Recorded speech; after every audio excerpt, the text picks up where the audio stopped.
আগামী 24 ঘন্টায় পশ্চিমবঙ্গের সব জেলাগুলিতে, আগামী 24 ঘন্টা কেন, আগামী 7 দিনে, আজ থেকে শুরু করে 12 তারিখ থেকে 18 তারিখ পর্যন্ত পশ্চিমবঙ্গের সব জেলাগুলিতেই শুষ্ক আবহাওয়া থাকার সম্ভাবনাই সবথেকে বেশি। কোনো রেনফলের ফোকাস নেই।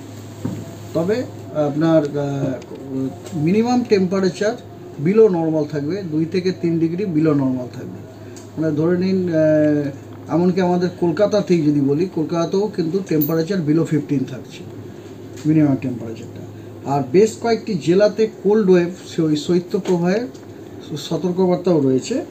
যেমন আজকে কোল্ড ওয়েভের সতর্কবার্তা দেওয়া হয়েছে পুরুলিয়া, 2 বর্ধমান এবং বাঁকুড়া, বীরভূম, নট বাঁকুড়া। আর আজকে সকালবেলাতে কয়েকটি জেলাতে আইসোলেটেড ডেন্স ফগেরও সতর্কবার্তা দেওয়া হয়েছে।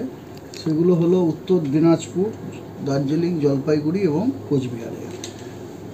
হ্যাঁ, আর আগামীকালও আপনার শৈত্যপ্রবাহের সতর্কবার্তা দেওয়া হয়েছে পুরুলিয়া, বাঁকুড়া, 2 বর্ধমান এবং বীরভূম।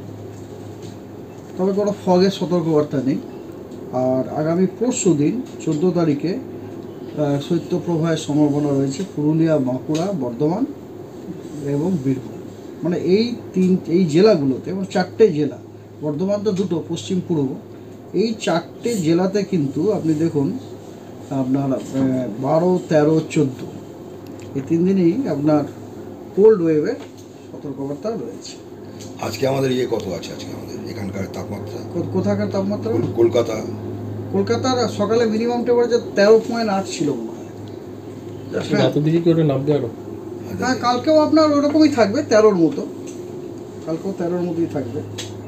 এখন আপনার মিনিমাম টেম্পারেচার আর খুব বেশি বড় পরিবর্তন হবে না, কারণ অলরেডি অনেকখানা নেমে গেছে। এটাই মোটামুটি মেনটেন করবে, 13 ডিগ্রির মতো মেনটেন করবে। আর ইট ইজ বিলো নর্মাল। তবে in any case below 15 degree থাকবে আগামী 5 দিনে। এর মধ্যে কোনো সিস্টেম, কোনো কিছু আছে না? কোনো সিস্টেম হলে আপনি এরকম টেম্পারেচার ফল পেতেনই না, এত ড্রাই ওয়েদার। ঠিক আছে।